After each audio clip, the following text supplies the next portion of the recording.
The 2025 National Budget debate kicked off today with sharp exchanges in the National Assembly as Member of Parliament Jurita Finance accused the People's Progressive Party administration of failing the nation.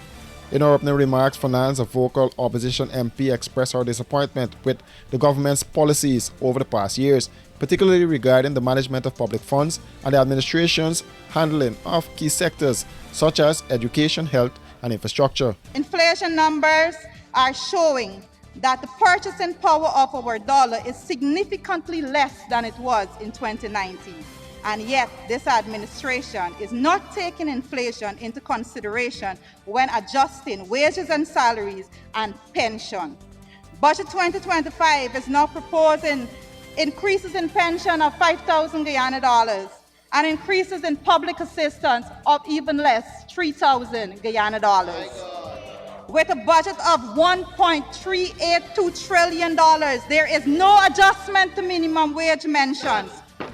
Not for 1 second did they stop to consider the lowest earning public servants in this country that is facing 44.8% increase in the price of food items in this country. When audited on their ability to reduce inflation, the PPP administration has failed this nation. When audited on their willingness to increase wages and salaries, the PPP administration has failed this nation. And when challenged to show compassion for pensioners and the most vulnerable in society, the PPP administration failed Guyana. Mr. Speaker, let us look at jobs and education. The PPP don't want us to talk about jobs. That's why they abandoned the labor market survey for years. Mr. Speaker, this administration has mastered the art of grand announcement and hollow promises. It trumpets billions in spendings while our people queue for basic health care and handouts. It celebrates GDP growth while our children's education crumbles. It boasts of development while our elderly chooses between medicine and food. However, the government was quick to respond, with Minister within the Ministry of Housing, Susan Rodrigues, taking to the floor to defend the government's actions and policies. Mr. Speaker,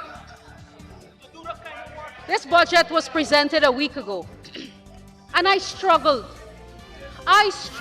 to find one sensible criticism of this budget from the opposition. I struggled. But Ms. Finance will come to this house and tell you that this budget has nothing. It has nothing for nobody. That is the criticism that they will come to this house. But let me tell the public, Mr. Speaker, let me tell the people what this budget has for them. Mr. Speaker, this administration, the People's Progressive Party civic government, has policies that will take care of people from the cradle to the grave. Their entire life. Cradle to grave care. From the time you are born, every Guyanese mother will be given $100,000 compliments of the government of Guyana. We are empowering people by giving them home ownership, by putting a title or a transport in their hands, that they can go to the bank, that they can live in a home that they own, that they can pass on an asset to their children.